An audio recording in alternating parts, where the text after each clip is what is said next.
Collector మీద దాడులు చేసిండ్రు.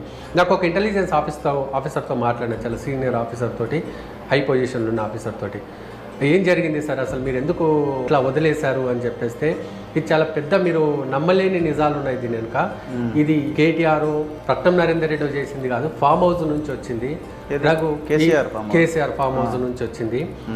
నమ్మలేం రఘు, ఇంత కుట్ర చేస్తారా అధికారం కోసం అన్నది మనం చేయలేం. ఆయన చెప్పింది నాకేంటంటే, రైతుల దగ్గరికి కలెక్టర్ని తీసుకెళ్ళాలి, అక్కడే వాళ్ళ మనుషులు ఆల్రెడీ రెడీగా ఉన్నారు, కలెక్టర్ని కడా ఆఫీసర్ని తీసుకెళ్ళాలి, వాళ్ళతో దాడి చేయించాలి, కలెక్టర్ని కడా ఆఫీసర్ని చంపాలి.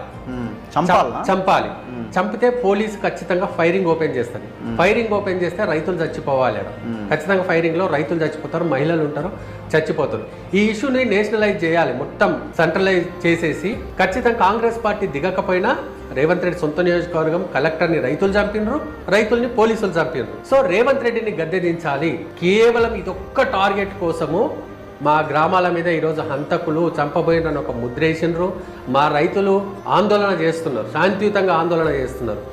7 లక్షల నుంచి 18 లక్షలకు వచ్చి 33 లక్షలకు వచ్చిన ముఖ్యమంత్రి రేపు ఇంకో 10 లక్షలు ఇచ్చేటోడే. ఇవేవి ఆప్షన్స్ లేకుండా మా మీద రాజకీయం కోసము కేటీఆర్ అనేటోడు జైలుకు పోకుండా కాపాడుకోవడానికి, వాళ్ళ రాజకీయ భవిష్యత్తును కాపాడుకోవడానికి, రేవంత్ రెడ్డి అనే వ్యక్తిని గద్దె దింపడానికి ఈరోజు మా పల్లెల్లో ఉన్న రైతులనేమో హంతకులను చేసిండ్రు, మాకేమో ఆప్షన్ లేకుండా చేసిండ్రు, మా ఉద్యమాన్ని పక్కదారి పట్టించేసి హింసాత్మకంగా మార్చేసిండ్రు.